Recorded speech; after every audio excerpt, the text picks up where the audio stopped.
एक तो अमरूद है, उसमें से काट करके थोड़ा सा दे दे। ये मैं मिला लेता हूँ, छोड़ दीजिए उसी चम्मच।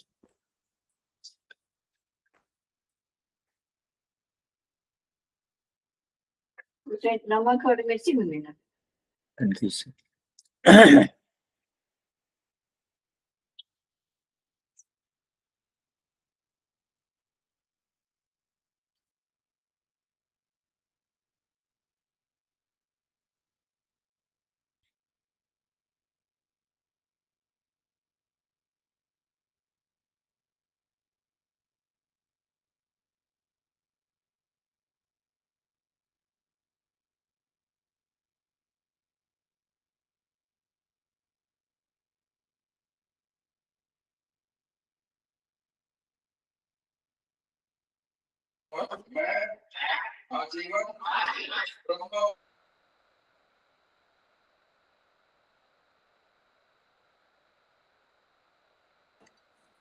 सभी प्रभु जी, सभी माता जी को हरे कृष्णा, दंडवत प्रणाम।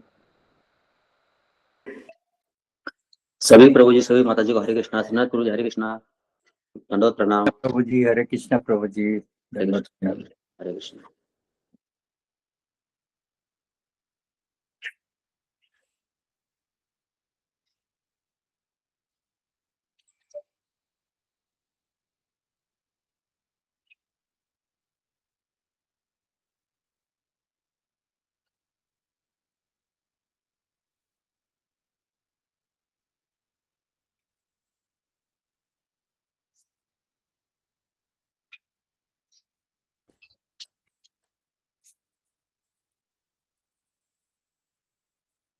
हरे कृष्णा, सभी प्रभु जी, सभी माता जी को दंडवत प्रणाम। हरे कृष्णा प्रभु जी, दंडवत प्रणाम।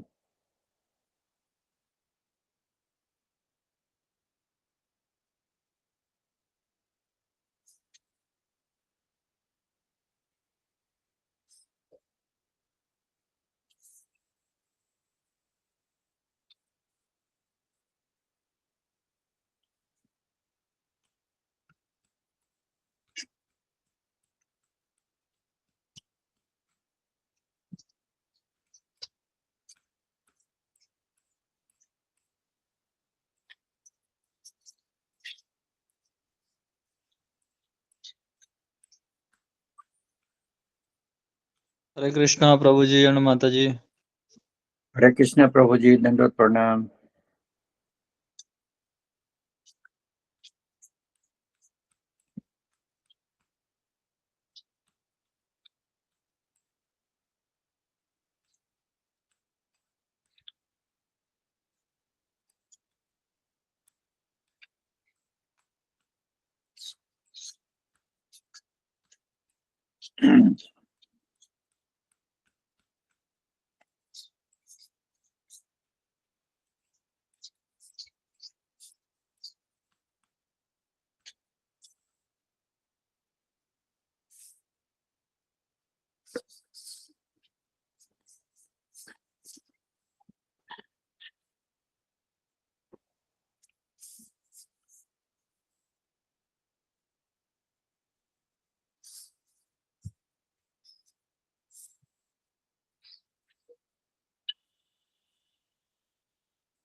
हरे कृष्णा, सभी प्रभु माता जी को कोटि कोटि दंडवत प्रणाम। हरि बोल, हरि बोल।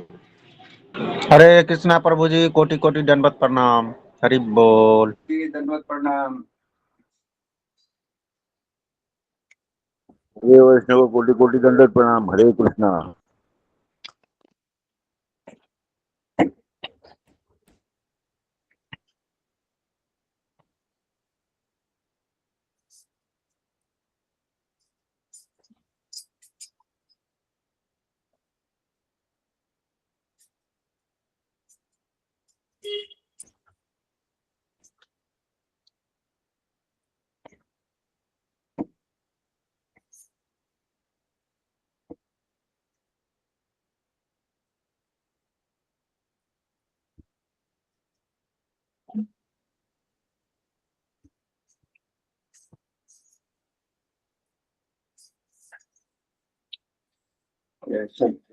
गिर के गया यहाँ पर, ये हो गया। अभी यहाँ पे इतना जोर से चोट लग गया। क्या गिरा? ये बंद नहीं हो रहा बराबर, एकदम देखिए ब्लर है।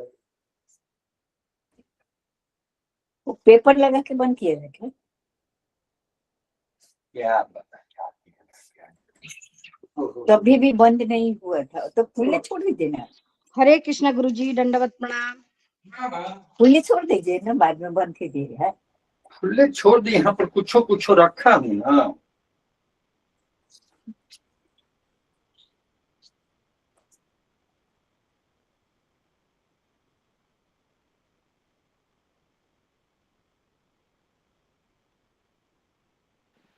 हरे कृष्णा सभी प्रभु जी को, माता जी को मेरा दंडवत प्रणाम।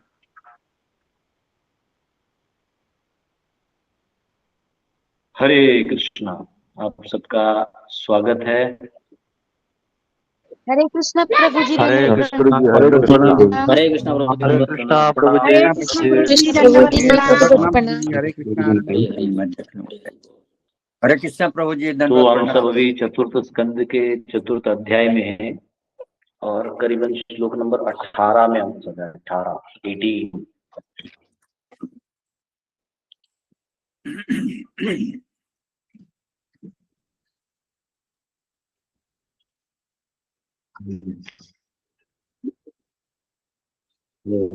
हरे कृष्णा का स्वागत है। तो मेरे नेटवर्क में क्या प्रॉब्लम है? हरे कृष्णा। तो श्रीनाथ जी प्रभु दैत्य प्रॉब्लम म्यूट कर लीजिए। प्रवीण यादव, जो लोग म्यूट नहीं है आप लोग प्लीज म्यूट कर लीजिए। हरे कृष्णा। हरे कृष्णा गुरुजी, श्रीनाथ जी प्रभु दंडवत आपका म्यूट प्रणाम। नहीं है, म्यूट करें। हरे कृष्णा। तो आप सबका स्वागत है। आइए हम सब प्रार्थना करते हैं, भगवतों में प्रवेश करते हैं। ओम नमो भगवते वासुदेवाय। ओम नमो भगवते वासुदेवाय। ओम नमो भगवते वासुदेवाय। नारायणं नमस्कृत्य नरं चैव नरोत्तमं देवीं सरस्वतीं व्यासं ततो जयमुदीरये। नष्टप्रायेषु भद्रेषु नित्यं भागवतसेवया भगवते उत्तमश्लोके भक्तिर्भवति नैष्टिकी। कृष्णाय वासुदेवाय देवकी नन्दनाय च नन्दगोपकुमाराय गोविन्दाय नमो नमः। हरे कृष्णा कृष्णा कृष्णा हरे हरे, हरे राम राम राम हरे हरे। ओम ज्ञानतिमिरन्धस्य ज्ञानञ्जनशलाकया चक्षुरुन्मिलितं येन तस्मै श्रीगुरुवे नमः। नमो विष्णुपदाय कृष्णपृष्ठाय भूतले श्रीमते भक्तिवेदांत स्वामिनिधि नाम्ने नमस्ते सरस्वती देवी गौरवाणी प्रचारणे शेषन्यादि पश्चादेष्टार। जय श्री कृष्ण चैतन्य प्रभु नित्यानंद श्री अद्वैत गदाधर शिवासादि गौर भक्तवृंद। हरे कृष्णा कृष्णा कृष्णा हरे हरे, हरे राम राम राम हरे। हरे कृष्ण। 18वां श्लोक है। यहाँ माता सती जो है वो दक्ष को समझा रहे हैं कि आपने बहुत बड़ा गलती की है, आप शिव जी को समझे ही नहीं। हाँ, उनके चरणों का जो फूल है वो भी जो है ब्रह्मा जी जैसे लोग एस्पायर करते हैं, उसको संभाल के रखते हैं। हाँ, वो इतने शक्तिशाली है लेकिन वो बताते कुछ नहीं, वो दिखाते कुछ नहीं। तो ऐसे जो मेरे पति हैं और इस जगत के तीनों लोगों के स्वामी हैं, उनके बारे में आपका ये अभिप्राय रखना अच्छा नहीं है। वो किसी का द्वेष नहीं करते, उनका कोई शत्रु ही नहीं है। इनफैक्ट सबसे पतित अधम लोग भी उनको अपना मित्र मानते हैं कि अरे प्रभु मेरे मतलब महादेव मुझे स्वीकार करते हैं। ये बहुत बड़ी उपलब्धि है सभी जीवों के लिए। वो स्वयं कृपा और करुणा के सागर है। आपका ये अभिप्राय एकदम, मैंने यहाँ सुन लिया है, ऐसे ऐसा सुनने के बाद तो अपना सामने वाले का तो जीभ काट दो या उसको हत्या कर खुद आत्महत्या कर दो। परंतु यहाँ पे सती माता चाहती तो सब कुछ कर सकती थी, वो तो तीनों लोगों को क्या जितना सृष्टि है सबको भस्म कर देगी वो, लेकिन वो आज कारण आएगा क्यों नहीं किए। तो वहाँ पिता थे और पिता का वध नहीं करना चाहिए, इसलिए वो अब वो अग्नि खुद पे प्रवेश करवा दें। आइए 18वां श्लोक अध्ययन करते हैं। अतस्तवोत्पन्नमिदं कलेवरम् न धारयिष्येति कंठधारिणः गर्हिणः जगदस्य मोहादि विशुद्धिमन्धसो जुगुप्सितस्योद्धरणं प्रचक्षते। Therefore, I shall no longer bear this unworthy body, which has been received from you, who have blasphemed Lord Shiva. If someone has taken food which is poisonous, the best treatment is to vomit. अतः मैं इस अयोग्य शरीर को, जिसे मैंने आपसे प्राप्त किया है, और अधिक काल तक धारण नहीं करूंगी, क्योंकि आपने शिवजी की निंदा की है। यदि कोई विषैला भोजन कर ले तो सर्वोत्तम उपचार यही है कि उसे वमन कर दिया जाए। तो यहाँ पे क्योंकि सती माता ने देख लिया क्या मेंटालिटी है, क्या मानसिकता लेके दक्ष यज्ञ कर रहे हैं, उसमें ना उनके पति के मतलब शिवजी को आहुति है, न सम्मान है, न बुलावा है। अच्छा उनके कनेक्शन में कोई है, जैसे मैं उनकी बेटी होते हुए भी केवल इनकी पत्नी हुई इसलिए मुझे तक सम्मान नहीं दिया।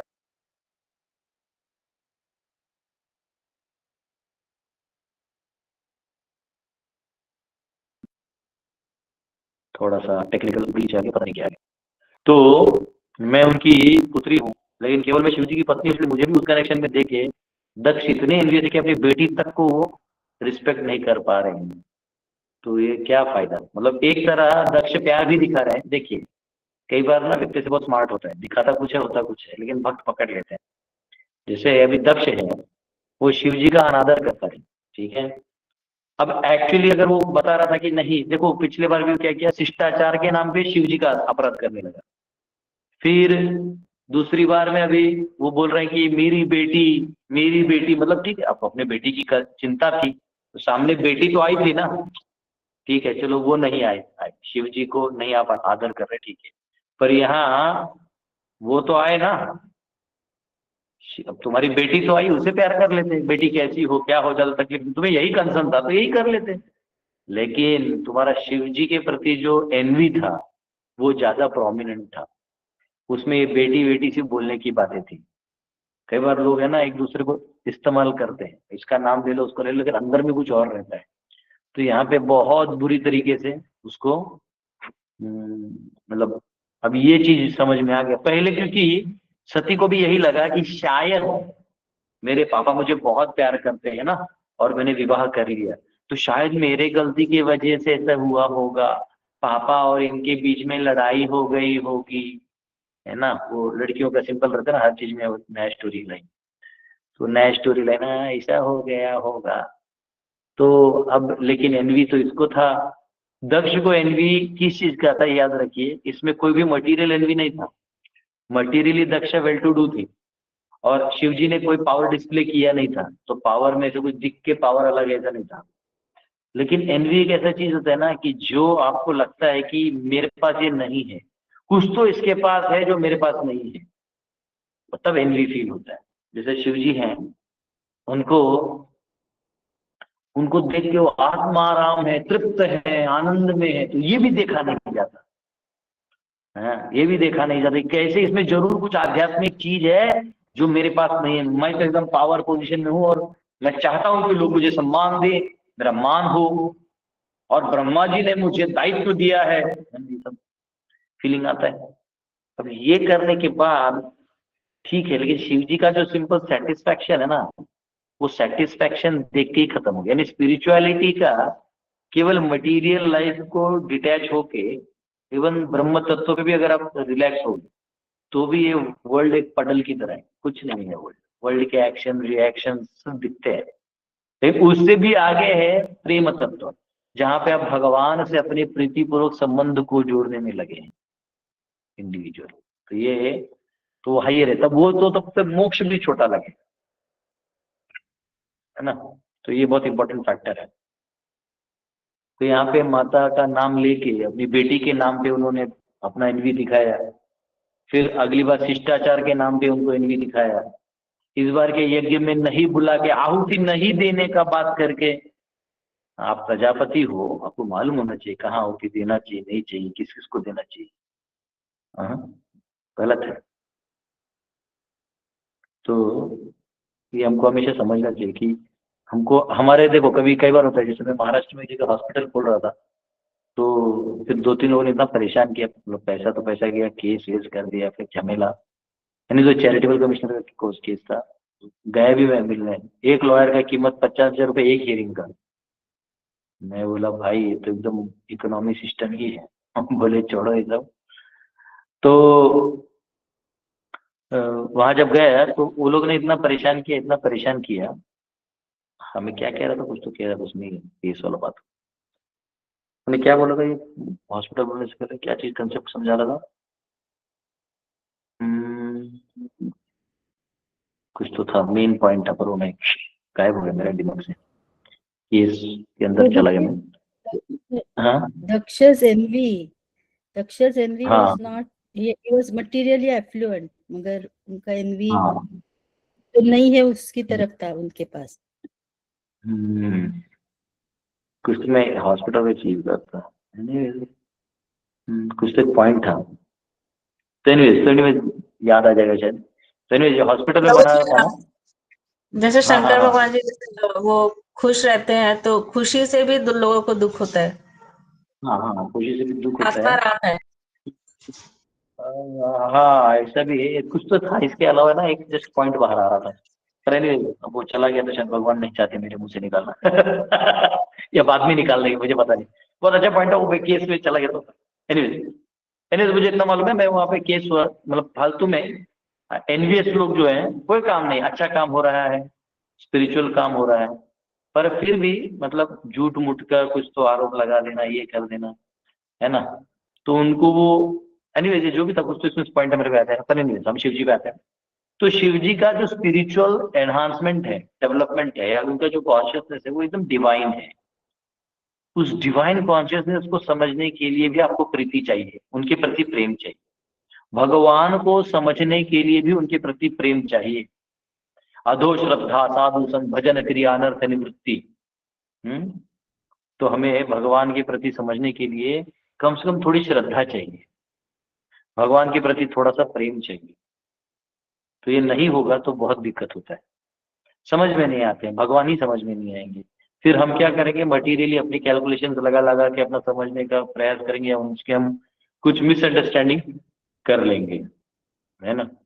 तो हमें ये बहुत इंपॉर्टेंट फैक्टर है कि भगवान को समझने के लिए भी उनके प्रति प्रेम होना बहुत जरूरी है। भगवान क्या बोलते हैं गीता में, भक्तोसी में सखा चेती रहस्य में तदुत्तमम।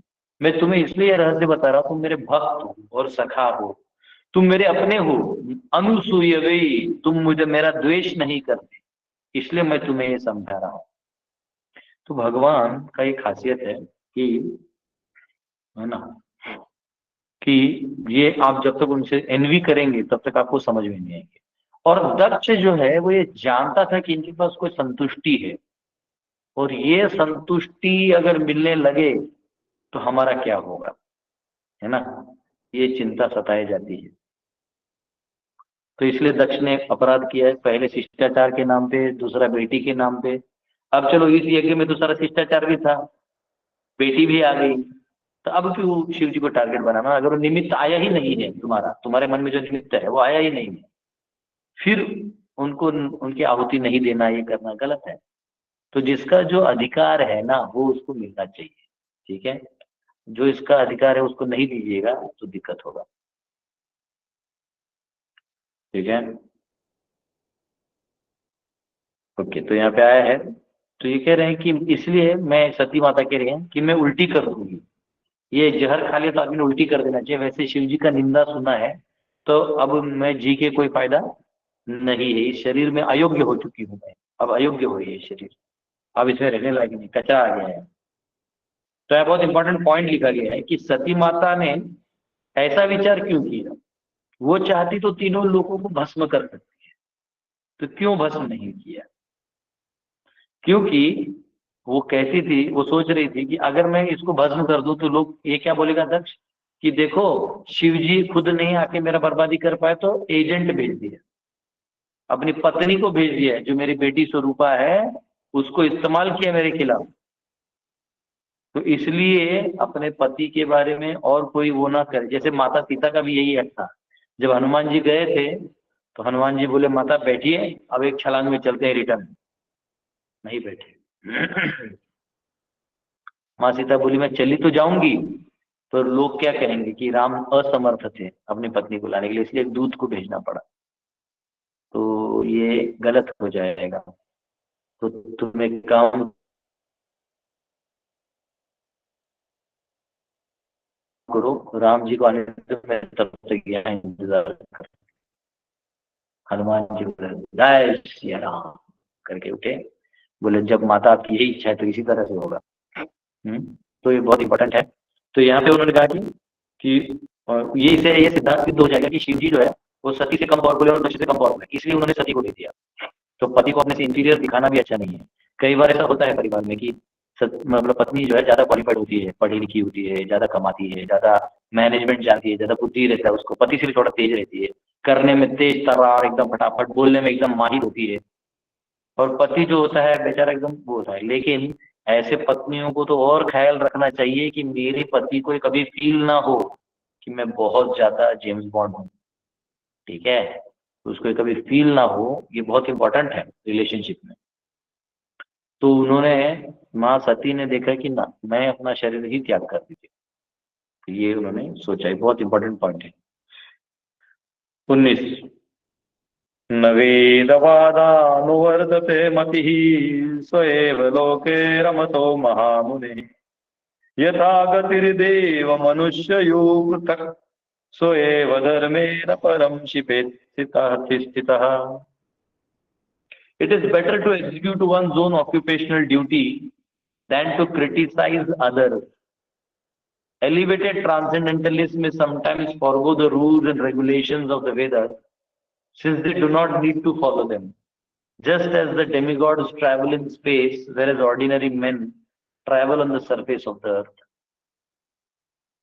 दूसरों की आलोचना करने से श्रेयस्कर है कि अपना कर्तव्य निभाया जाए। बड़े बड़े दिव्य पुरुष भी कभी कभी वेदों के विधि विधानों का उल्लंघन कर देते हैं, क्योंकि उन्हें अनुसरण करने की आवश्यकता नहीं होती। ठीक उसी प्रकार जैसे कि देवता को आकाश मार्ग में विचरते हैं, किंतु सामान्य जन धरती पर चलते हैं। सती माता अपने पति के एक लेवल के बारे में समझा रही है कि दक्ष तुम क्या नहीं समझे, जो मैं तुम्हारी ही पुत्री हूं, मैं वहां उनका पत्नी बन के समझ गई, अब तुम यहाँ रह के नहीं समझे। तो सुनो मैं बताती हूँ। वो कह रहे हैं कि जो अपने अपने कर्तव्यों को निभाना चाहिए, तुम अपने कर्तव्यों को निभा सकते हो, और लेकिन दूसरों को आप निंदा नहीं कर सकते, क्योंकि आप दूसरों को नहीं समझते। उसका भी कोई हाव भाव, सामाजिक अवस्था, आर्थिक अवस्था, मानसिक अवस्था, ये बहुत सारे सिचुएशंस हैं, जैसे कार्मिक अवस्था, इतने सारे अवस्थाओं से व्यक्ति जाता है। तो कोई भी व्यक्ति आप उसको जज नहीं कर सकते, ये अच्छा नहीं है, ठीक है। तो यहाँ पे तो आप अपना कर्तव्य करो, उसको क्यों आप जज कर रहे हो? क्योंकि ये जो नियम कानून है, ये कई बार ऐसे होते हैं कि पिताश्री की दिव्य लोग जो होते हैं, यानी ट्रांसेंडेंटलिस्ट जो होते हैं, आध्यात्मिक व्यक्ति, ये नियम कानून को पालन करते हैं ताकि मुक्ति का मार्ग में चले। लेकिन मुक्ति पा लेने के बाद ये अनुसरण तो कर लेते हैं, लेकिन अनुकरण नहीं करते, ये अपने तरीके से उस चीज को कर लेते हैं। यानी कई बार वो वेदों के विधि विधानों का उल्लंघन भी कर देते हैं। समझो वेदों में लिखा है कि दाएं लेफ्ट हैंड से मत खाओ, लड़के कहा है कि ये हैंड से मत खाए, राइट हैंड से, वो लेफ्ट हैंड से खा, उसे कुछ फर्क नहीं करता है, ठीक है। अभी जैसे हम लोग अभी 21 तारीख को भूमि पूजन करने वाले थे रांची में, परंतु जो वहाँ के पुरोहित थे, जो एक्चुअली जिनका जमीन उनके घर के पुरोहित है, वो बोले प्रभु जी उनका आशीर्वाद लेना होगा। बोला हाँ वो लेना होगा, लेकिन ये है कि फिर यज्ञ 21 को नहीं होगा, क्योंकि वैष्णव होमम तो हम लोग कर लेते हैं, लेकिन जो कर्म कांड का होमम है वो खरमास में नहीं होता। तो महाराज जी हैं वो खरमास बोलेंगे, आपको 1 महीना आगे जाएगा। तो थोड़ा टेंशन में था, लेकिन जाना पड़ेगा तो गए। तो वही बोले, तो बोला आपको पहले मालूम था, पहले बताया था, क्योंकि वैष्णव होम जो है उसमें भगवान विष्णु को कभी पुकार सकते हैं। विष्णु वैष्णव का कार्य जो है वो ज्यादा गणित में भी नहीं बैठा है तो चल जाता है, क्योंकि उसको कर ले कोई दिक्कत नहीं है, परंतु वैष्णवों को क्या है ना, भगवान विष्णु के नाम से परे वो कुछ समझते नहीं, तो इसलिए वैष्णव को कोई दिक्कत नहीं है। पर जो वैष्णव नहीं है, जो कर्मकांड है, विधि विधान और कई सटीक चीजों को लेकर पालन करता है, उनके लिए खरमास हो जाता है। तो वो भी ठीक है, क्योंकि कम से कम विधि विधानों का पालन कर रहे हैं, अपग्रेड होते हैं। लेकिन जो अपग्रेड हो चुके हैं उनके कॉन्शियसनेस में ये कैलकुलेशंस ज्यादा बैठे, उनका फोकस ही कहीं और रहता है, उनका फोकस ही भगवत प्रीति के ऊपर रहता है, ना कि ये सब के ऊपर। तो वो कह रहे हैं कि जो ऐसे आध्यात्मिक, वो अपने पति के बारे में बोल रहे हैं कि मेरे पति ऐसे हैं कि वो नियम कानून से परे हैं। वो 10 वो मतलब जैसे जटा है उनका खुला हुआ है, भस्म लगा रहे हैं, तो ये सब टेक्निकली एक अलग एंगल से देखा जाए तो गलत दिखेगा, परंतु वो दिव्य है, वो उस गणित में बैठते नहीं। ठीक है, तो उदाहरण दे रहे हैं कि जैसे कुछ देवता लोग है वो आकाश मार्ग से जाते हैं, नीचे वाले जमीन पे चलते हैं, है ना। तो वैसे ही ये जो है दिव्य है मेरे पति, ये जो करते हैं वही अपने आप में अनुकरणीय हो जाता है, इनको किसी के अनुकरण करने की जरूरत नहीं है। महाजनो ये न गतः सपंथा, है ना। तो ये विधि विधान है। पिताश्री आप ये गलत कर दिए। हाँ, तो वो आकाश मार्ग से जाने वाले लोग नियम तोड़ देते हैं। जो ट्रैफिक रूल्स होते हैं, वो फ्लाइट जो जाता है वो लोग थोड़ी ट्रैफिक रूल्स फॉलो करते हैं। नीचे का रेड लाइट हो गया, ग्रीन लाइट हो गया, तो फ्लाइट ऐसा थोड़ी कि ऊपर हवा में रुक जाएगा कि ग्रीन लाइट है। हाँ, उसके रूल्स अलग है, उसको एयर ट्रैफिक कंट्रोल का रूल फॉलो करना पड़ेगा, राउंड ओवर मारना होगा, एक एल्टीट्यूड मेंटेन करना पड़ेगा, वो गाइडेंस उसका अलग होगा, नीचे वाला एक गाइडेंस उसको नहीं लगेंगे। तो वैसे शिव जी वो है जो सभी साधुओं को कथा करते हैं, सभी को ज्ञान देते हैं। ये दक्ष इस कल्प में अभी पैदा हुआ है इस ब्रह्मांड में। शिव जी अनादि है, वो हमेशा आते हैं सभी ब्रह्मांड में जाके कृपा बांटने का काम ही है। वो असंख्य जीवों को हेल्प करते हैं, असंख्य ब्रह्मांडों में। और तुम एक ब्रह्मांड के दक्ष बने हो, उसमें भी तुम्हें घमंड हो गया है। तो ये अच्छा नहीं है। तो कह रहे हैं कि कई बार वो पालन नहीं करते, पर उनका ऑलरेडी वो डेवलप्ड होते हैं, एडवांस्ड होते हैं। 20 कर्मा प्रवृत्तम च निवृत्तम अप्रतम वेदे विविच्यो भयलिंगमाश्रितम विरोधि तद्यूग पदैर्कर्तरी द्वयम तथा ब्रह्मणि कर्मण गच्छति। In the Vedas, there are directions for 2 kinds of activities. Activities for those who are attached to material enjoyment and activities for those who are materially detached. In consideration of these 2 kinds of activities, there are 2 kinds of people who have different symptoms. If one wants to see 2 kinds of activities in one person, that is contradictory. But both kinds of activities may be neglected by a person who is transcendentally situated. वेदों में 2 प्रकार के कर्मों के निर्देश दिए गए हैं। एक उनके लिए जो भौतिक सुख में लिप्त हैं, और दूसरा उनके लिए जो भौतिक रूप से विरक्त हैं। इन 2 प्रकार के कर्मों का विचार करते हुए 2 प्रकार के मनुष्य हैं जिनके लक्षण भिन्न भिन्न हैं। यदि कोई एक ही व्यक्ति में इन दोनों प्रकार के कर्मों को देखना चाहता है तो यह विरोधाभास होगा, किंतु दिव्य पुरुष के द्वारा इन दोनों प्रकार के कर्मों की उपेक्षा की जा सकती है। तो 2 मार्ग हैं, प्रवृत्ति मार्ग और निवृत्ति मार्ग। तो प्रवृत्ति मार्ग में क्या है, धर्म अर्थ काम मोक्ष के मार्ग में चलते रहो, धर्म के नियम पालन करो। काम यानी अपनी इच्छाओं को ऐसे बनाओ जो धर्म के अनुरूप हो, और विरुद्धा काम जो है उसको छोड़ दो।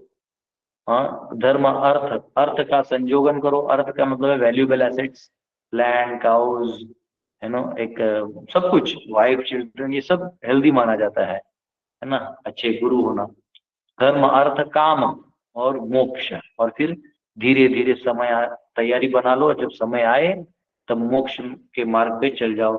तीर्थ यात्रा करो, साधु संग लो, हरे कृष्णा। साधु संग लो और अनेक अनेक लोगों को जाके पूछताछ करो, समझो ज्ञान को, अनेक अनेक गुरुओं के बीच में जाके बैठो, संबंध अपने भगवान से बने हुए संबंध को जोड़ो। तो ये होता है। एक होता है निवृत्ति मार्ग। निवृत्ति मार्ग यानी आप इन वर्णाश्रम के नियम को पालन नहीं करते हुए मुक्त हो जाते हैं, जिसमें आप वर्णाश्रम को पालन करते हैं बट आप हाईएस्ट लेवल पे होते हैं, रिनाउंस ऑर्डर के लेवल पे होते हैं, जहां आप मटीरियल कैलकुलेशंस को ज्यादा गिनते नहीं। तो होता है निवृत्ति मार्ग, प्रवृत्ति मार्ग, निवृत्ति मार्ग। लेकिन दिव्य लोग जो होते हैं, जो एकदम एडवांस हो जाते हैं ना, वो इन दोनों के रूल्स को भी ज्यादा फॉलो नहीं करते। ये दोनों को भी रूल्स है, इनको भी फॉलो नहीं करते। तो शिव जी उस कैटेगरी में है। ऑलरेडी वो ना जीव तत्व है ना विष्णु, वो बीच वाले हैं जहाँ पे वो सभी जीवात्मा जो बद्ध है उनके ट्रांजैक्शन, एक्शन, रिएक्शन अपना करते रहते हैं, आदान प्रदान करते, सभी के मन को जानते हैं, है ना। तो तात्पर्य यहाँ लिखा है। तो यहाँ पे एक अच्छा चीज बताया कि विरोधाभास नहीं किया जा सकता। जैसे कोई गृहस्थ है वो सन्यासी नहीं बन सकता, और सन्यासी है वो गृहस्थ नहीं बन सकता, क्योंकि दोनों भी अलग अलग प्रकार के लोग हैं। ठीक है। तो जनरल निवृत्ति मार्ग में सन्यासी लोग आते हैं जो छोड़ देते हैं सब धर्म अर्थ काम मोक्ष और पीछे चले जाते हैं मोक्ष के, और जो वानप्रस्थ भी उसमें लगाए थे फिर भी अंदर में रहता है ना। ब्रह्मचारी जो गुरुकुल में पढ़ता है, ब्रह्मचारी, फिर गृहस्थ, वानप्रस्थ, ये सब अंदर होते हैं। तो ये यहाँ पे कहा गया है। तो यहाँ पे दो रोल्स नहीं प्ले किए जा सकते, क्योंकि अगर आप चाहोगे कि एक सन्यासी गृहस्थ की तरह बात करे या काम करे, वो नहीं संभव है ना। कभी कभी कोई सन्यासी बहुत प्रैक्टिकल होता है, मतलब वो बहुत सारी चीजें जब बताता है, करता है, तो हमको लगता है ये तो नॉर्मल है, हमारी तरह है, तो हम सोचते इसको अपने लेवल पे लेके आएंगे। तो ऐसा होता नहीं, क्योंकि वो कॉन्शियसनेस रेज्ड होता है। तो शिव जी कई बार आपको दिखेंगे कि बहुत दयालु हैं, आपके बीच में आ गए, कृपा कर दी, असुरों को भी हेल्प कर दी। लेकिन इसका मतलब ये नहीं कि वो असुरों के राजा हैं या वो असुरों के वो भूत पिशाच को हेल्प कर रहे हैं, मतलब वो उनको हेल्प कर रहे हैं, उनको उससे कुछ मिलना नहीं है। ये तो और ज्यादा अनकंडीशनल है, कुछ मिलना भी नहीं उनको। और फैन फॉलोइंग की जरूरत है नहीं। फैन फॉलोइंग उसको होता है जिसको थोड़ा कंट्रोल चाहिए, जिसके पास ऑलरेडी कंट्रोल है, संतुष्ट है, भगवान में स्थित है, उसको आपके कंट्रोल की क्या जरूरत है। कुछ जरूरत ही नहीं फैन फॉलोइंग, इंस्टाग्राम कुछ चाहिए ही नहीं शिव जी को। तो इतने वो क्लियर हैं वो कि उनको कुछ नहीं चाहिए, तो आप और मैं उनको क्या दे देंगे। तो यहाँ पे जो वो आते हैं तो अपनी कृपा से आते हैं। वैसे कई बार सन्यासी बहुत फ्रेंडली होते हैं, फ्रेंडली होता है तो लोग सोचते हैं कि यार इसको फ्रेंड की तरह रहे, नहीं, वो फ्रेंड की तरह नहीं रहेगा। उसका कारण ये है कि वो ऑलरेडी जो है सन्यासी के ग्रेविटी लेके चला हुआ है। सन्यास एक अपने आप में ग्रेव होता है व्यक्ति, वो व्यक्ति पूरे संसार के मोह को इच्छा के साथ छोड़ देता है।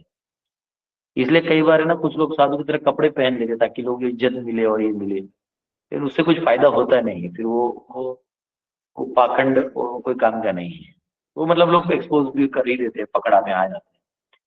तो संसार में सन्यासी बनना अपने आप में, सन्यास बनना पड़ता है। सन्यास को आपको ऑथोराइज कर देगा, आज आप ऑथोराइज सन्यासी हैं। तो वो परीक्षा है आपके, ऐसे तो वो देवी को भी दे देगा आपको फर्जी डिग्री, लेकिन आपको पालन करना पड़ेगा। सन्यास में सबको एक समान देखना पड़ता है, किसी के प्रति द्वेष नहीं। सन्यास में खुद का पिंडदान करना पड़ता है। आप मृत्यु हो चुके हो, अपनी मृत्यु यानी अपने को आपको मानसिक अग्नि देना पड़ता है, तो ये सब करना पड़ता है। तो ये कह रहे हैं कि दो लोग एक साथ काम नहीं कर सकते, उसका कारण है कि कॉन्शियसनेस ही अलग होता है। तो इसलिए शिव जी ऑलरेडी वो अलग है, तो वो जो रूल है वो उसके अंदर नहीं आते। ठीक है। Lord Shiva is in the transcendental position because, as stated before, he is always absorbed in the thought of Lord Vasudev himself, within himself. अंदर में वासुदेव का ध्यान करते हैं। Therefore, neither the activities of Grihastha nor those of Sannyasi Dharma can be applicable to him. तो न वो गृहस्थों के रूल्स उनको अप्लाई होते हैं, न वो सन्यासी के रूल्स अप्लाई होते हैं। ठीक है। He is in the Paramhamsa stage, the highest perfectional stage of life. The transcendental position of Shiva is explained in Bhagavad Gita 2.50-53। तो भगवान जो शिव जी जो है परमहंस स्टेज पे है, वो हाईएस्ट है। It is stated in 250-53. It is stated that there were one fully engages in transcendental loving service of the Lord by performing activities without fruitive results. One is elevated to the transcendental position. जब आप भगवत कार्य करते हैं बिना किसी आशा और अपेक्षा के, तो आप उस दिव्य स्थिति को प्राप्त कर जाते हैं। उस समय he has no obligation to follow the Vedic injunctions or the different rules and regulations of the Vedas. तो वेदों के जो रूल रेगुलेशन हैं ये आपको फॉलो नहीं करने पड़ते। When one is above the directions of the Vedic injunctions, the ritualistic injunctions for attaining different allurements in the fully absorbed in transcendental thought, which means thought of the Supreme Personality of Godhead in yoga service. One is in the position called Buddhi Yoga or Samadhi Ecstasy. जब व्यक्ति संसार के चित्त को छोड़ के, इधर का चिंतन छोड़ के भगवत चिंतन में लग जाए तो वो समाधि कैसा कहा जाता है, उसको बुद्धि योग कहा गया है। For a person who has attained this stage, neither the Vedic activities for realizing material enjoyment nor those for renunciation are applicable. तो जो ऐसे स्थिति को प्राप्त कर लिया है तो कोई भी वैदिक कार्य है ना, या भोगिक प्रवृत्ति के आनंद, इससे नहीं कोई लेना देना ही नहीं रहता। ऐसा है आचार्य का प्रमुख इसमें 480।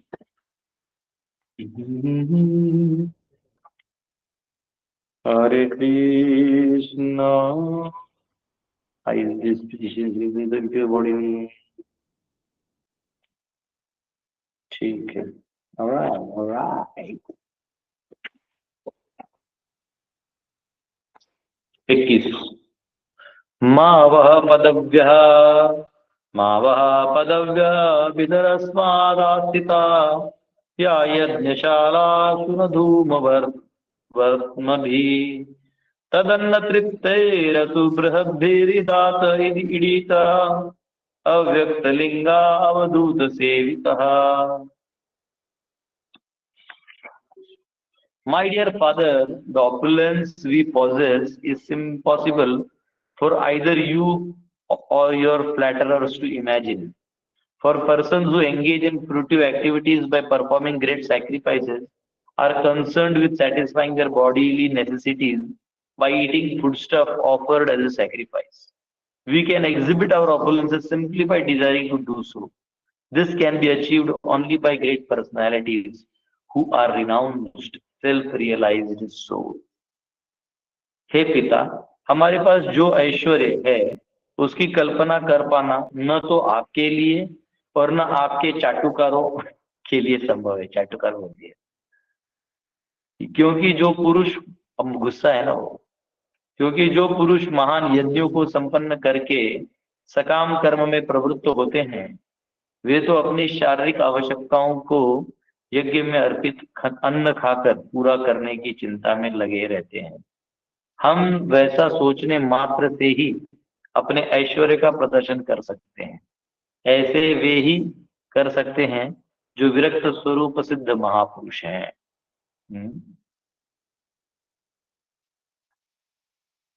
तो माता कह रहे हैं कि पिताजी जो मेरे पास है ना, जो ऐश्वर्य मेरे पास है शिव जी के कारण, तो for person who engage in activities, क्योंकि जो बाकी लोग हैं ये लोग तो यज्ञ करते हैं कुछ प्राप्त करने के लिए, लेकिन हमारे पास जो है बहुत स्पेशल है ना। वो किसी को ऐसे जो लोग करते हैं इनके लिए भी संभव नहीं है, संभव ही नहीं है। और हम बस इच्छा कर देते तो वो हो जाता है। तो ये बहुत स्पेशल आत्म साक्षात्कारी व्यक्तियों के लिए ही संभव है। तो ये यहाँ पे कहा गया, therefore opulences are called avyakta or unmanifested. But if required, simply by willing, Lord Shiva can show his wonderful opulences, and such an event is predicted here, for it would soon occur. अभी बहुत जल्दी वो शक्ति का प्रदर्शन होने वाला है। और माँ सती कह रही कि अगर वो चाहें तो कभी भी दिखा दे और तुम समझ भी नहीं जाओ। तो इसलिए वैदिक जो अनुष्ठान है जो कर्म कांड के लिए है, यानी केवल फल और भोग विलास के लिए, उनका खंडन किया गया है। विरोध नहीं होता है, खंडन होता है जब आपको कोई हायर चीज मिलता है।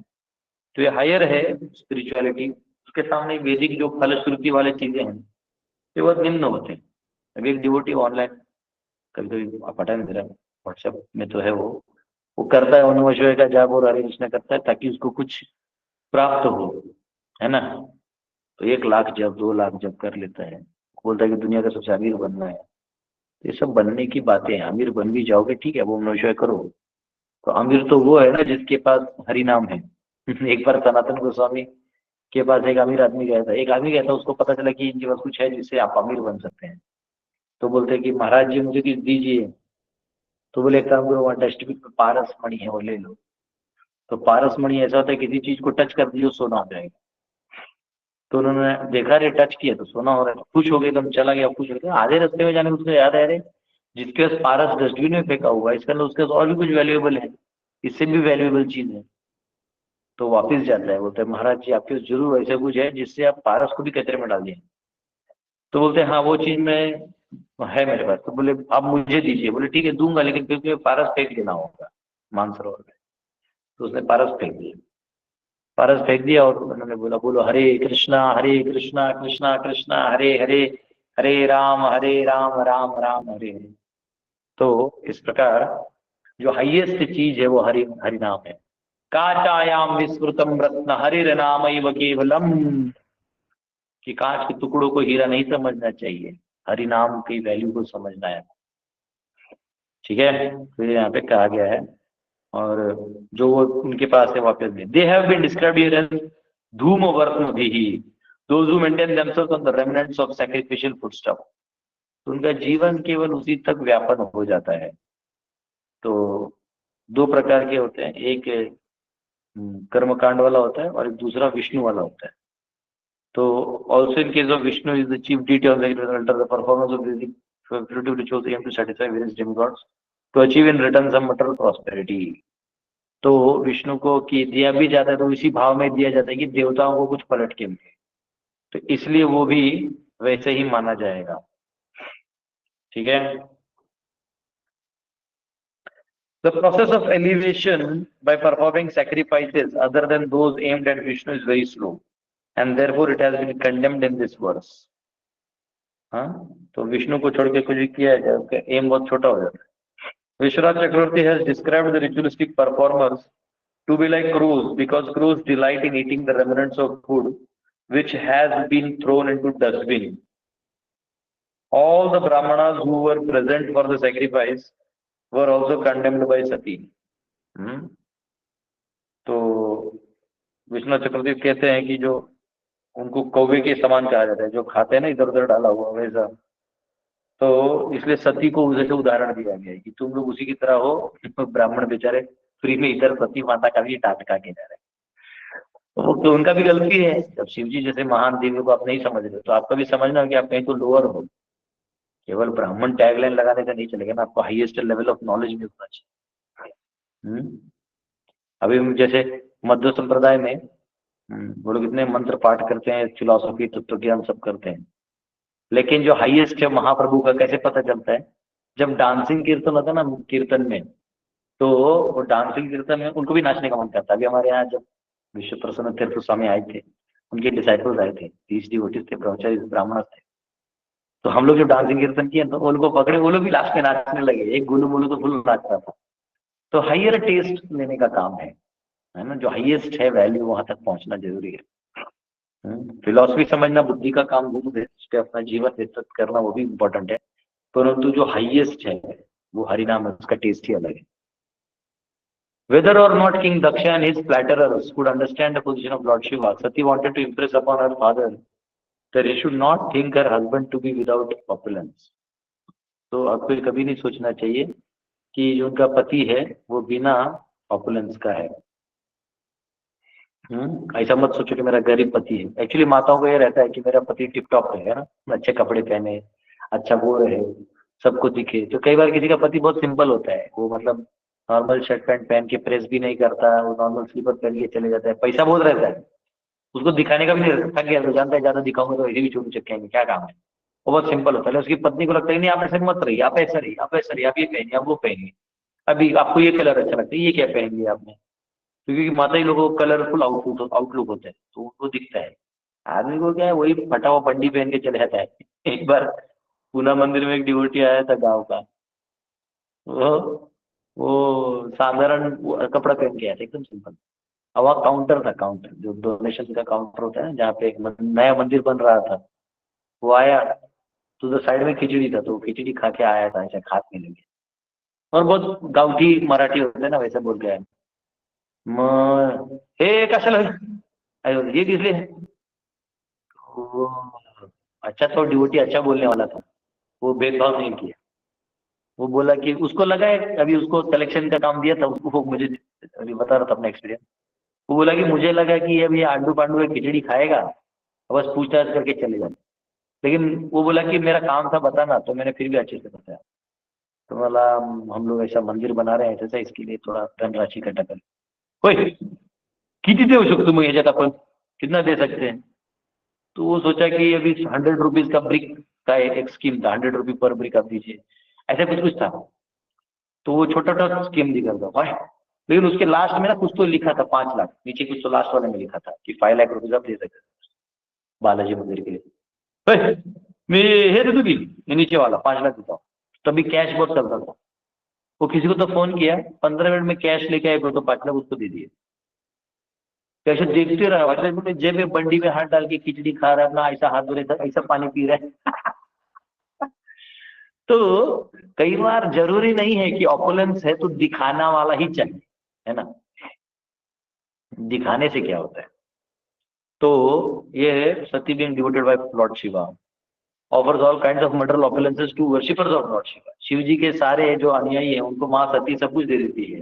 हाँ, और उनका पति लेकिन सिंपल है। अभी पिताजी आप ऐसा मत सोचिए, आपके जो छपरी लोग हैं ना, ये जो चाटुकार लोग हैं आपके चेले, ये आपका कान भरते हैं, ये वो कौवे की तरह है जो बस यही यज्ञ का उठा के खाएंगे। मेरा पति वैसा नहीं है। तो मतलब माता जी तुम फॉर्म में आ गई। This fact is explained in the Shrimad Bhagavatam in 10th canto.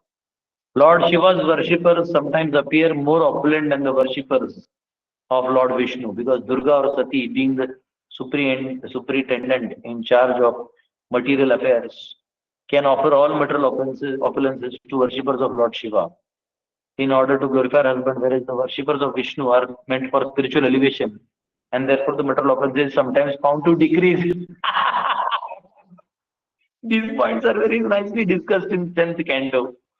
तो हरिष्ठत धनम शनै, भगवान विष्णु के जो भक्त हैं उनका धन कम होते हुए दिखता है, और शिव जी के जो भक्त हैं इनका धन बढ़ता है, जल्दी ऑपुलेंट हो जाते हैं।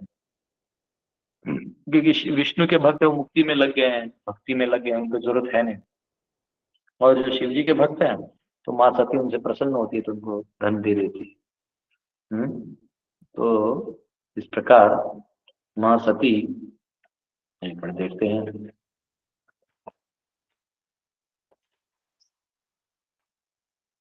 एक श्लोक चाहे तो ले लें क्या, मैत्रेय तो 2 श्लोक ले लेते, अभी भी सती माता बोली रही है, फिर मैत्रेय बोलेंगे तो 2 ले लेते हैं।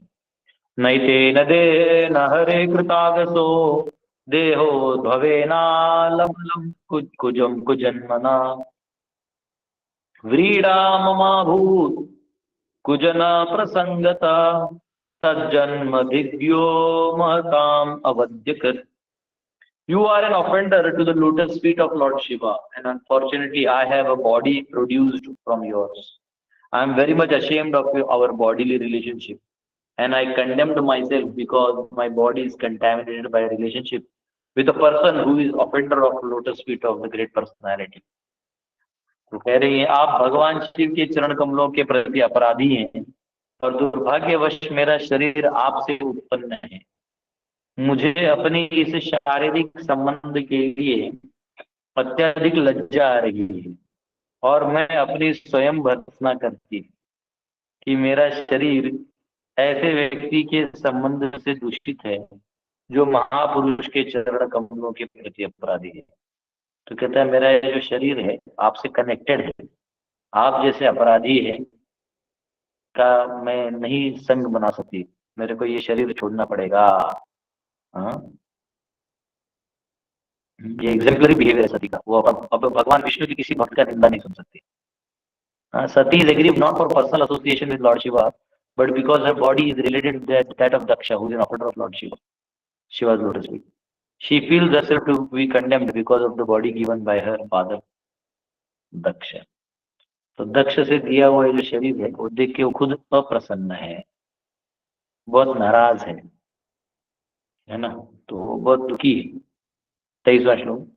गोत्रम त्वदीयं भगवान वृषध्वजो दाक्षायणित्यः यदा सुधर्मनो मनः व्यपेतानर्मस्थितमाशुद्धताहं व्युत्सत्रक्ष एतत् कुणपं त्वदंगजम्। Because of our family relationship, when Lord Shiva addressed me as Dakshayani, I at once became morose, and my jolliness and my smile at once disappeared. I feel very much sorry that my body, which is just like a bag, has been produced by you. I shall therefore give it up.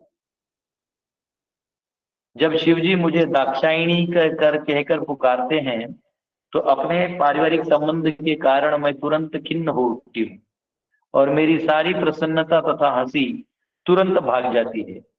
मुझे अत्यंत खेद होता है कि मेरा यह थैला जैसा शरीर आपके द्वारा उत्पन्न है, अतः मैं इसे त्याग दूंगी। वो कह रहे हैं कि ये दाक्षायणी, जब मुझे शिवजी दाक्षायणी पुकारते तो बड़ा कष्ट होता है, क्योंकि आपसे मैं कनेक्टेड हूँ जो मेरे पति का ही निंदा करते हैं। सोचो, भगवान शिव जी को कोई फर्क नहीं करता, उसको दाक्षायणी बोलते हैं, दक्ष की भी पुत्री है। देखे कैसा संबंध है,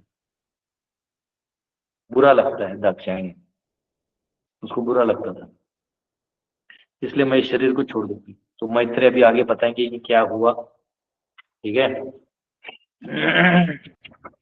अपने आंखों को बंद करके माँ सती जो करती है वो सब दिया हुआ है।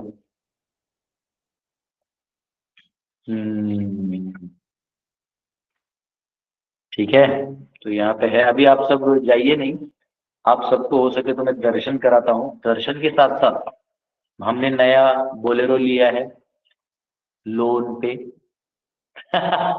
डिवोटीज बहुत पीछे लगे थे, बहुत पीछे लगे थे। हमने सेकंड हैंड ट्राई किया तो ये लोग बोल रहे थे कि सेकंड हैंड में मेंटेनेंस उतना ही चले जाता है, पूजी प्लीज जैसे, तो बहुत पीछे लगे।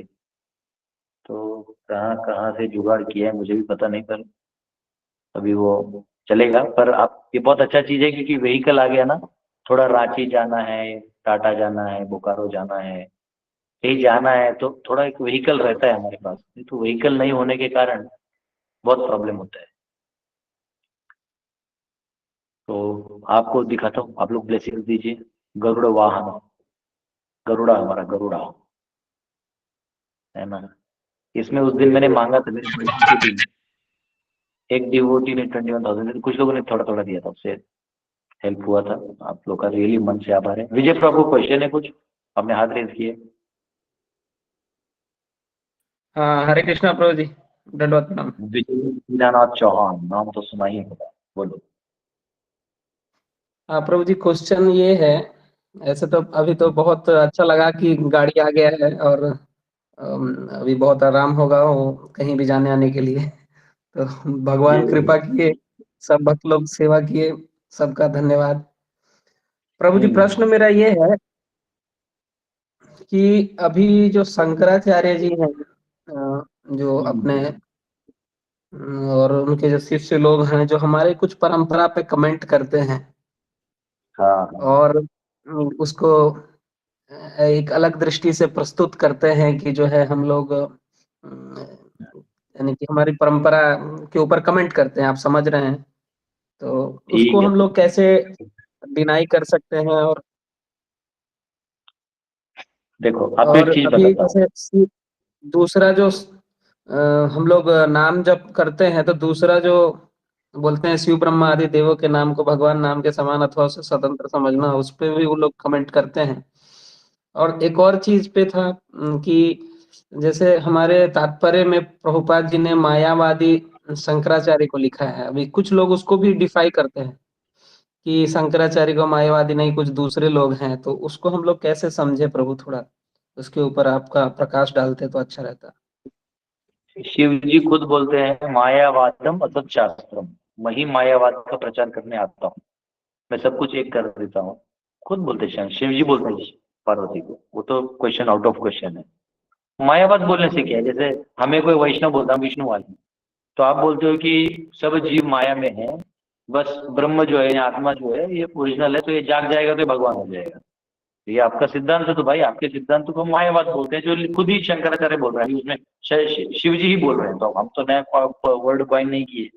वो हर्ट होने का जरूरत नहीं ना, वो आपका आइडियोलॉजी है, आप अपग्रेड करो। अब जैसे यहाँ सती माता ब्राह्मण को डांट रही है कि तुम लोग कौवे की तरफ, तो कौवा थोड़ी है वो लोग, वो बताने के लिए कि तुम्हारी मेंटेलिटी अभी भी लो है। तो वो जागो, सती और या दाक्षायणी या शिव जी को निंदा करके थोड़ी आप अपग्रेड हो जाओगे, आपको अपग्रेड होना पड़ेगा। जैसे मैं पहले गुरु जी के पास पढ़ता था मतलब बच्चा तो वही ज्यादा था, तो उन लोग क्लियर नहीं थे। वो लोग बोलते थे कि देखो भगवान साकार है कि निराकार है किसको पता नहीं है, तो इसका तो आपको पता नहीं, सबको पता ही नहीं, सबको पता नहीं, ठीक है। उसका तो बोलते थे कि राधा रानी काल्पनिक है, ये गोवर्धन जो भगवान ने उठाया काल्पनिक, तो कुछ चीजें उनकी हवा में थी, तो वो मैंने नहीं लिया। जब मैं प्रभुपाद को मिला या प्रभुपाद की जो टीचिंग से मेरा टच हुआ, तो क्वेश्चन आएगा, क्योंकि मैं पहले वो फॉलो करता था, अब दोनों में एक लेना पड़ेगा। तो उधर भजन बहुत अच्छे होते थे, हाँ, तो भजन में गाता था, लेकिन उस भजन में वो क्या करते थे, अपने गुरु को भी भगवान विष्णु का रूप दे देते थे। जैसे हाँ, वो सॉन्ग है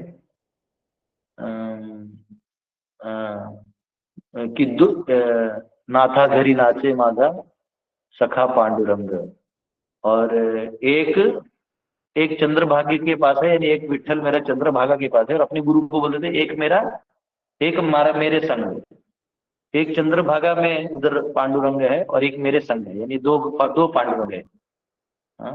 नाथा घरी नाचे माझा सखा पांडुरंग, तो वो दो पांडुरंग, यानी मेरा गुरु भी पांडुरंग ही है। तो ऐसा कर रहे। अभी आप अनुकूल चंद्र ठाकुर का ले लो, यहाँ पे तो उनका परंपरा चलता है, वंशज ही उनका चलाते हैं। अब हमारे आसाराम बापू का था, तो उधर की लड़ाई झगड़ा इसलिए हुआ क्योंकि उन्होंने अपने बेटे को सारा ट्रस्ट की बना दिया, तो क्योंकि वो देहात्म बुद्धि में गया, तो वो क्या हो जाता है, फिर आरोप प्रत्यारोप अलग चीज है। मेरा कहना है अगर स्पिरिचुअलिटी है तो उसको पब्लिक कर देना चाहिए, प्राइवेट में नहीं रखना चाहिए। अपना भाई बहन चाचा, प्रभुपाद जी क्लियर थे, जब उनकी बहन आती थी ज्यादा, तो उन्होंने क्लियर बोल दिया जीबीसी को कि मेरी बहन किसी भी पावर पोजीशन में नहीं रखना है, इसको एक वैष्णवी है, ये भक्ति करेगी, मेरा बहन है तो स्वाभाविक है, मेरे आसपास भी घूम लेगी, कोई दिक्कत नहीं, पर उसको अथॉरिटी में नहीं डालना है। फिर प्रभुपाद जाने के बाद उनके बेटा लोग बोला कि प्रभुपाद ने बनाया हमारा है, हाँ, तो वो नहीं ना चलता ऐसा, तो स्पिरिचुअलिटी में ऐसा नहीं चलता। तो ये बहुत इंपॉर्टेंट है। जैसे अभी बीजेपी को देख लो, बहुत अच्छा काम कर रही है बीजेपी, बाकी पार्टी से उठती क्यों दिखती है? क्योंकि उन्होंने अभी भी जो कार्यकर्ता है, चाहे वो जो भी हो, अच्छा कार्यकर्ता पॉलिटिकल हो, सामाजिक हो, जो भी, किसी नए कार्यकर्ता को वो बनाते हैं, इंचार्ज बनाते हैं, उसको अथॉरिटी देते हैं। वो इलेक्शन में किसी को भी जीत जाता है, किसको सीएम बना देंगे आपको पता नहीं चलेगा, सीएम फेस वैल्यू बना देते हैं। तो वो तरीका है जिसमें आप समाज को, अगर सामाजिक बातें कर दो सामाजिक होना चाहिए, तो अगर आप आध्यात्मिक बातें कर रहे हो तो आपको आध्यात्मिक होना चाहिए, आप देहात्म बुद्धि वाले काम में नहीं जा सकते।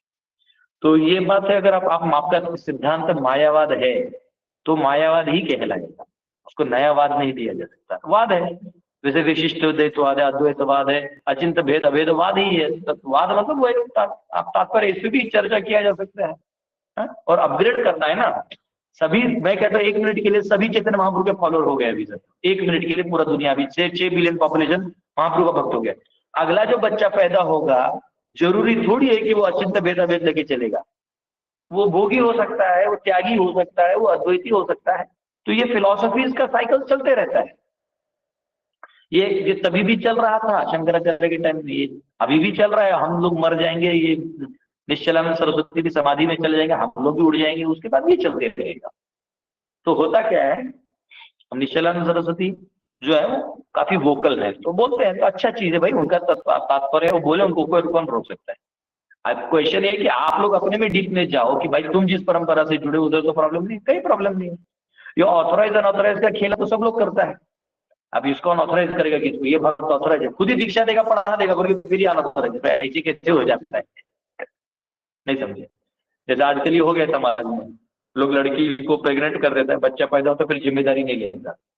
अब उस बच्चा जी किसी और का होता है, फिर वो माता जी किसी और को प्यार से करके अपना शादी कर लेती है, उस आदमी को फ्री वाला बच्चा संभालना पड़ता है जो उसका नहीं होता है। परंतु अब उसको झूठ वाला प्रेम देना ही पड़ेगा, वो जाएगा नहीं ना, नेचुरल प्रेम तो जाएगा नहीं क्योंकि वो पहले से पैदा हुआ नहीं है। अब लेकिन जिम्मेदारी लिया है तो जिम्मेदारी वाला प्यार है, ठीक है। तो आर्टिफिशियल प्रेम है। तो वैसे क्या हो गया कि अब ये वर्णाश्रम जो टूट गया है, कोलैप्स हो गया, तो इसको निश्चलानंद सरस्वती ट्राई कर रहे हैं वापस रिवाइव करने का। तो वो अपनी जगह बहुत सही है, उनकी इस काम को बड़ा सराहना चाहिए।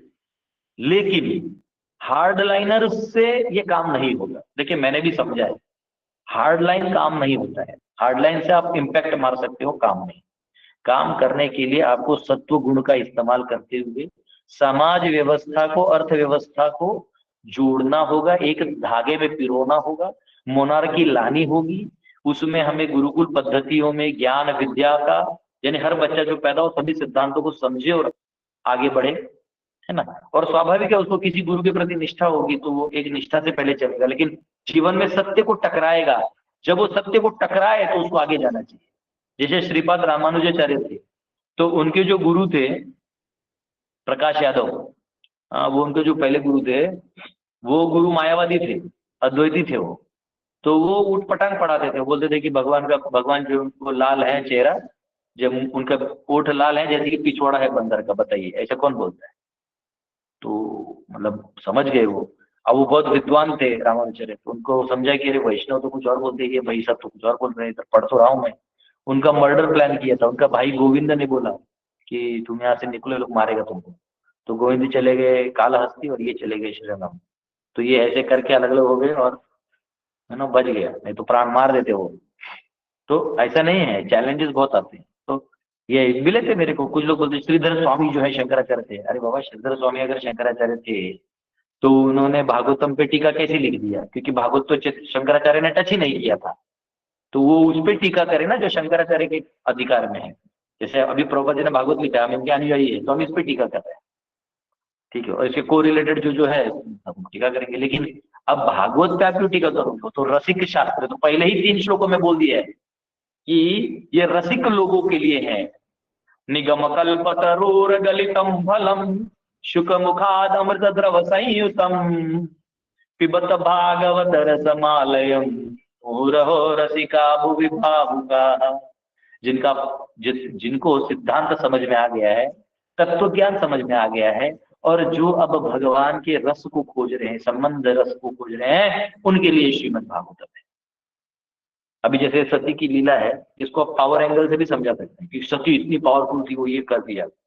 इसको आप भाव एंगल से समझा सकते हैं, भगवान से करें। देखिए प्रभुपाद जी क्या लिखते हैं कि सती ने विष्णु के भक्त का अपमान सहन नहीं किया, वैष्णव अपराध सहन नहीं किया। बात समझिए, तो ये बहुत इंपॉर्टेंट है।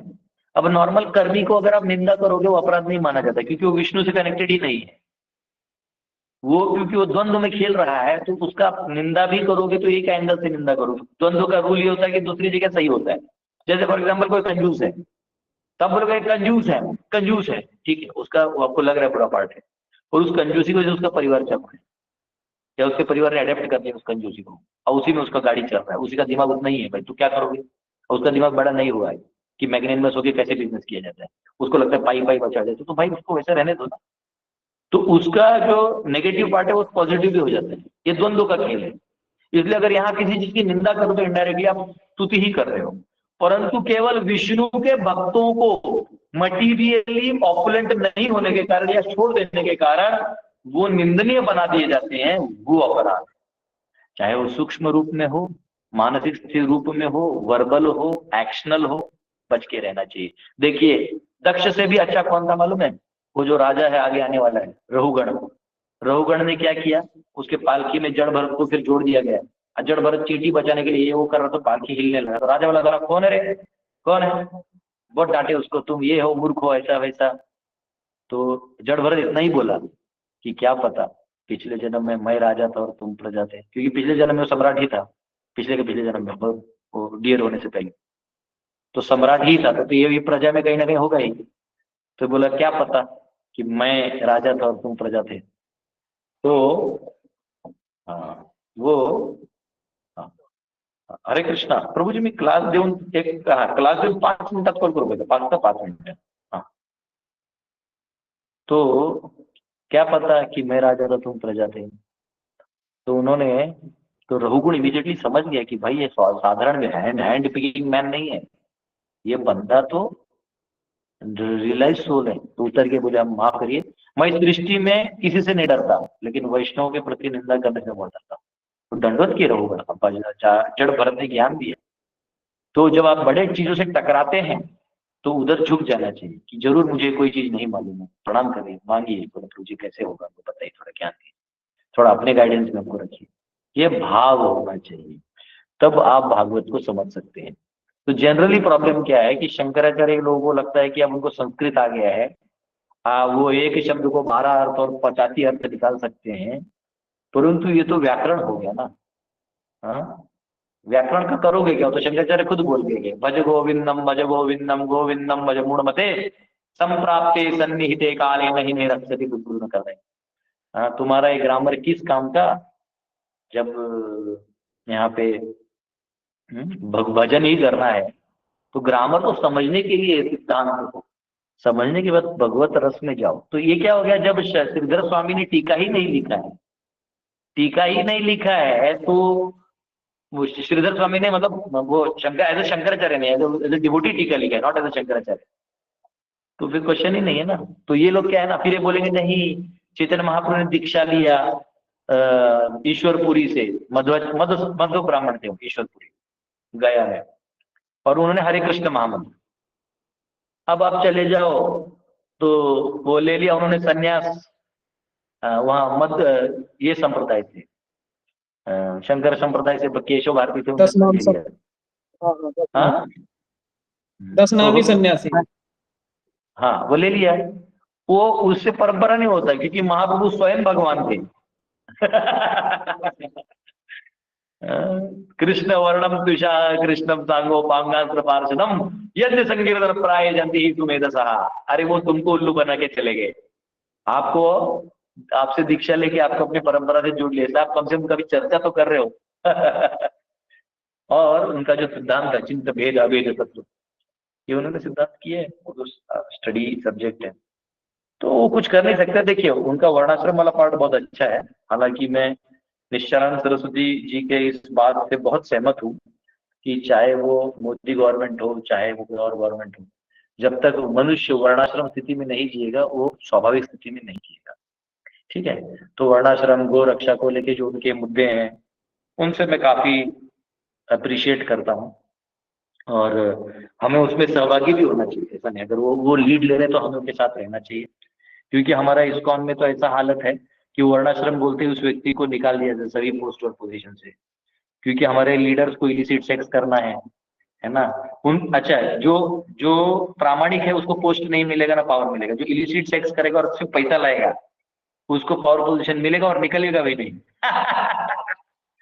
प्रभुपाद जब धरती पे आएंगे ना, गलती से अगर वो विग्रह से बाहर निकले तो क्या एक छड़ी रहते हैं ना, छड़ी वो लेके ना पृष्ठ भाग पे मारेंगे टनाटन सभी अधिकारियों को. जो लोग पैसा बना के बैठे हैं ना, है ना, ये लोग को बहुत मारेंगे प्रभुपाद.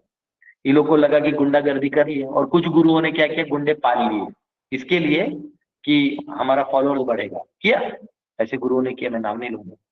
इन लोगों ने अपने चेला बढ़ाने के लिए प्रभुपाद का इस्तेमाल किया, और ऐसे गुंडों को पाल रखा है जिनको ये संभाल भी नहीं सकते, और इनमें इतना भी दम नहीं है कि विरोध करे. चलो कम से कम बोलो कि ये गलत आदमी है, बोल तो दो. जैसे आप अधिकारी हो तो आपको बोलना चाहिए, जैसे मोदी हमारे अधिकारी हैं, वो बोलेंगे ये व्यक्ति देश के लिए घातक है. चलो आप उसको विरोध मार नहीं सकते, आप उसे बदला नहीं ले पाओगे, ठीक है, बोलोगे तो हम आपके साथ होंगे, हम एक पेज पे होंगे. तो नीचे वाले को कंफ्यूज करो और बहुत डिसेंट वाला बस ऐसा करो, बस मुंडी हिलाते रहो, वो सीनियर होके नहीं चलता ऐसा. समाज मिसगाइड हो जाता है. हाँ अभी भक्ति राघव महाराज कहाँ वर्णाश्रम करने के लिए गए, इतना प्रॉब्लम हुआ उनको, मतलब सिटीजनशिप ये वो हजारों चीजें प्रॉब्लम हो जाती है. कोई वर्णाश्रम कर रहा है उसको सपोर्ट मत करो. Shame, it is a shame. I spit on such people. ऐसे मुंह पे थूकता हूँ मैं लोग जिनको ये पता ही नहीं है कि प्रभुपाद ने वर्णाश्रम क्यों दिया. यही अगला सोल्यूशन है, ये कुछ नहीं जो मंदिर लोग बना रहे हैं, पैसा इकट्ठा किया हुआ अकाउंट्स में, जिस दिन गवर्नमेंट, कोई भी गवर्नमेंट आएगी, सीज कर लेगी ना, अठन्नी चवन्नी नहीं बचेगा तुम्हारे पास। और इटालियन मार्बल के चाटना नहीं जो लगा हुआ है मंदिर। ठाकुर जी की जो भक्ति है, इसका मतलब है वो प्लास्टिक का गाय नहीं लगाना है। यहाँ हमारे डोनर इतने स्मार्ट होते हैं, छोटा एक मार्बल का गाय दे देते तो लोग और पैसे ले लेते हैं। अरे गौशाला बनाओ, गाय का दूध निकालो, ये मतलब कुछ अजीबो गरीब काम मत करो, ओरिजिनल चीज करो। तो ये जो फॉल्टी लीडरशिप है इसको हटाना हो, और जो जेन्युइन लीडरशिप उसको लाना हो। देखिए कोई सिस्टम गलत नहीं होता, लेकिन फॉल्टी लीडरशिप अच्छा नहीं है। बेटा आज मैं लूंगा नहीं, मेरा पेट एकदम गड़बड़ है, जा। आज मुझे लूज मोशन हो गया, लूज मोशन, पता नहीं क्या हो गया, जो भी है, इसलिए बहुत शांति में हूं मैं। तो फास्टिंग करना पड़ेगा थोड़ा। तो एक्चुअली जो अ, ऐसे करप्ट लीडर है, तो वो स्वाभाविक है, ये लोग शहर के शहर में रहेंगे। तो निश्चलानंद सरस्वती सीधा बोल देते हैं, भाई सन्यासी है वो, बोलते हैं तो क्या गलत है, बोलते हैं कि ये लोग शहर का शहर में करता है, गांव में थोड़ी प्रीचिंग करते हैं। तो बात सही है, क्योंकि गांव में होता भी है तो एज अ ऑफिशियल प्रॉपर के सिस्टम से कुछ आता ही नहीं वहां पे। हेल्प करो मरो तुम, मैं गया नहीं, पर मेरे को मुंह पे किसी ने बोल दिया कि गौर गोपाल प्रोफेशनल है, तुम गाउटी है। मेरे को हंसी आया, मैं बोला ठीक है, अब क्या बोलेंगे। अब एक तरह से वो भी व्यक्ति अपना उसका बोलने था, बोल दिया, ठीक है। हम गाउटी है नहीं है, प्रपद का काम अगर गाउटी बनने से होता तो भी बन जाएंगे, अब प्रपद का काम प्रोफेशनल बनने से है ना। तो ऐसे कंपेयर करते हैं लोग, कंपेयर से नहीं चलेगा। ग्राउंड में बहुत काम बचा है, और एक लोगों तक ये जागरूकता फैलना, लोगों में नीचे जाना बहुत जरूरी है। तो ऐसे लोग आर्गुमेंट कर सकते हैं प्रभु, लेकिन हमको भी प्रभुपाद ने बहुत अच्छा दिया, प्रभुपाद ने ना बहुत अच्छे सब कुछ समझाया, देयर इज नो एम्बिग्यूटी। और महाप्रभु के बाद बहुत सारे स्कॉलर्स आए, है ना, विश्वनाथ चक्रवर्ती ठाकुर, बलदेव विद्याभूषण, इन्होंने सब कुछ समझाया है। मुझे इन पे बहुत फेथ है, जीव गोस्वामी, रूप गोस्वामी, षड गोस्वामी पे।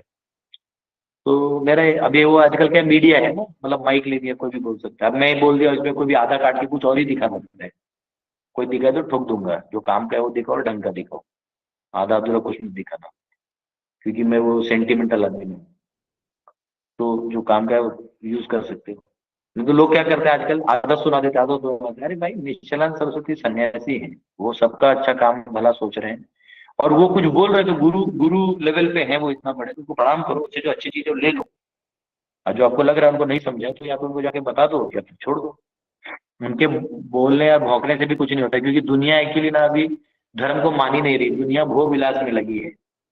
हाँ, दुनिया उल्लू बना रही है, आप उधर किधर पड़े हो। हाँ, हाइड्रोजन ऑक्सीजन मिक्स करके पानी बन नहीं रहा है। और आप बच्चों को पढ़ा रहे हो। तो अनाड़ी आप हो। ठीक है, तो अभी मैं आपको, हमारा जो नया गाड़ी है, एक मिनट, पाँव में क्रैम्प आ गया, ये ठंडी है ना, बहुत बहुत लगता है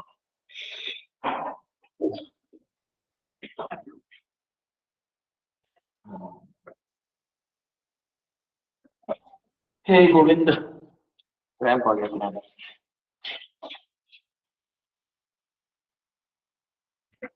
तो मैं दूसरे मोबाइल से लॉगिन करता हूँ, है ना, इसमें लॉग आउट करूंगा, आपको दर्शन दिलाता हूँ हमारा, इसका भगवान का दर्शन कराते हैं, फिर जो व्हीकल उसको ब्लेसिंग दीजिए। हरि बोल।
हरि बोल।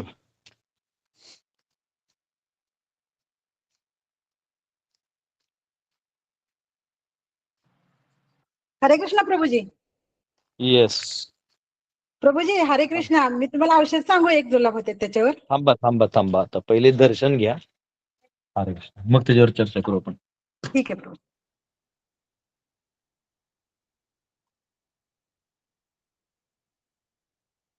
हरि तो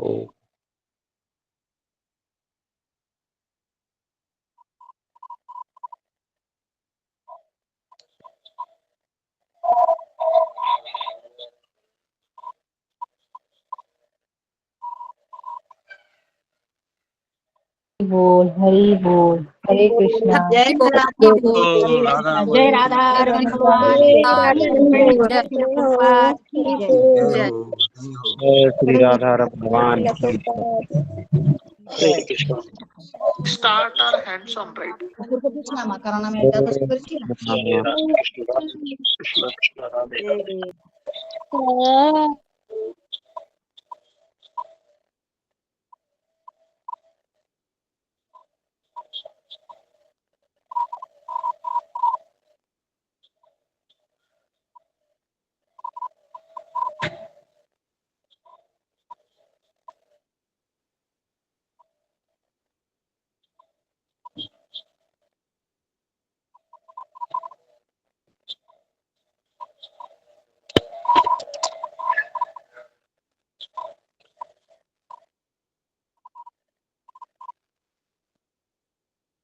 हरे कृष्ण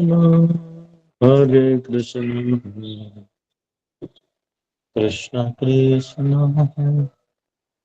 हरे हरे.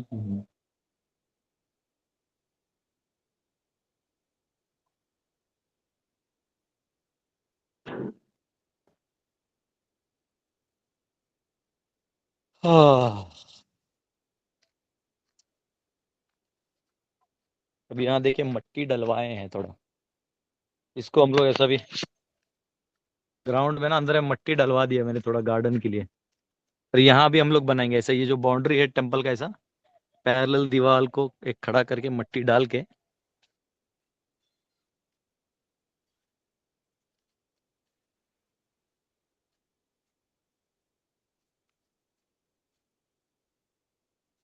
वहाँ रूम बनाने वाले क्या प्रभु जी इधर मंदिर के लेफ्ट साइड में? नहीं उधर वो गार्डन बनाएंगे छोटा फूलों का. ये देखे गुरुकुल स्टाइल भोजन देखिए. ये देखिए ये गार्डन है यहाँ पे. ये मट्टी डलवा दिए हैं. इसको थोड़ा फूलों का गार्डन बनाएंगे हम लोग.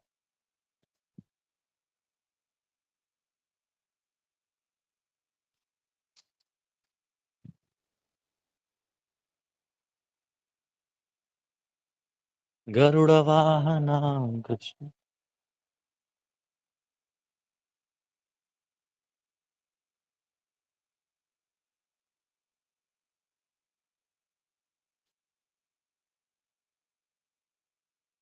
गार्डन साइड में अच्छा हो जाएगा प्रभु जी. ये देखिए साधु भोजन. हरि बोल हरी बोल हरी बोल. हरि बोल हरि बोल. जय हो. हरि बोल. हरि बोल हरी बोल. हरि बोल हरि बोल हरि बोल. हरि बोल. गुरुजी स्पेशल प्रसाद मिलना चाहिए हम लोग को. क्या चाहिए?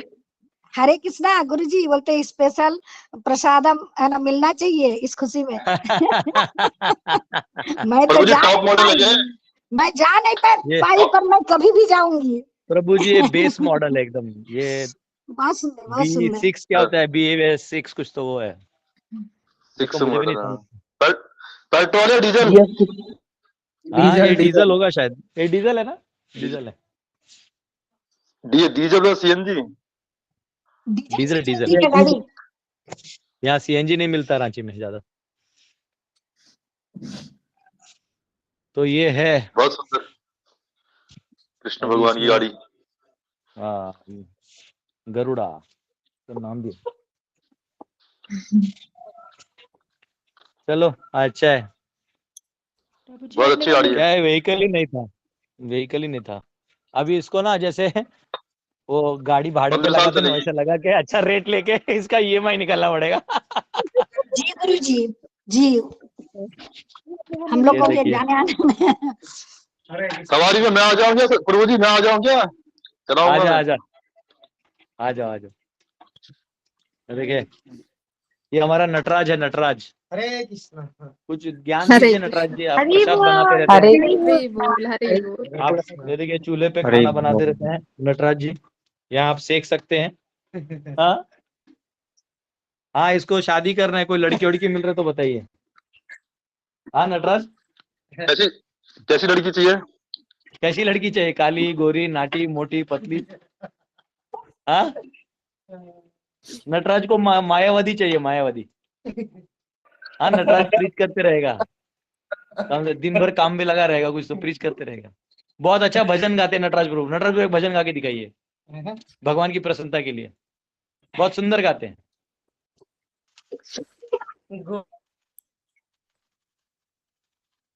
ना भजिया मन प्रेम रतन धन हेलाए हराइन गौड़िए गौड़िए मोरा ट्यून। बहु ना भजिया मन। हरि बोल हरि बोल। बहुत सुंदर, बहुत सुंदर। हरि बोल हरि बोल हरि बोल। हरि बोल हरि बोल बताइए प्रभु जी। सुबल प्रभु, हरि बोल। कैसा लग रहा है? नया गाड़ी आने के बाद हरि जोश लग रहा है? हरे कृष्ण प्रणाम प्रभु जी। हरि बोल। अभी डबल जोश है प्रभु जी को। हरे कृष्णा प्रभु जी, दंडवत प्रणाम। पहले खटारा गाड़ी था तो बिंदास चला लेते थे, अब अच्छा वाला है ना, तो उनको कौन मिलेगा नहीं मिलेगा ज्यादा टेंशन है। ओके। मम प्रिय वैष्णव बांधव, फिर अभी कल मिलते हैं। आज भी किसी ने हाथ ऊपर किया था क्वेश्चन के लिए, लेकिन अभी टाइम नहीं है, कल करते हैं क्वेश्चन आंसर बचा हुआ, ठीक है? वर्णाश्रम के ऊपर। कल करेंगे कल। दंडवत प्रणाम हरे गुरु जी, हरे कृष्णा कृष्णा। हरे कृष्णा, दंडवत हरे प्रणाम कृष्ण प्रभु। दंडवत हरे प्रणाम। कृष्णा हरे हरे कृष्ण कृष्णा प्रभु जी, जय कृष्ण प्रभु जी, दंडवत प्रणाम। दंडवत प्रणाम।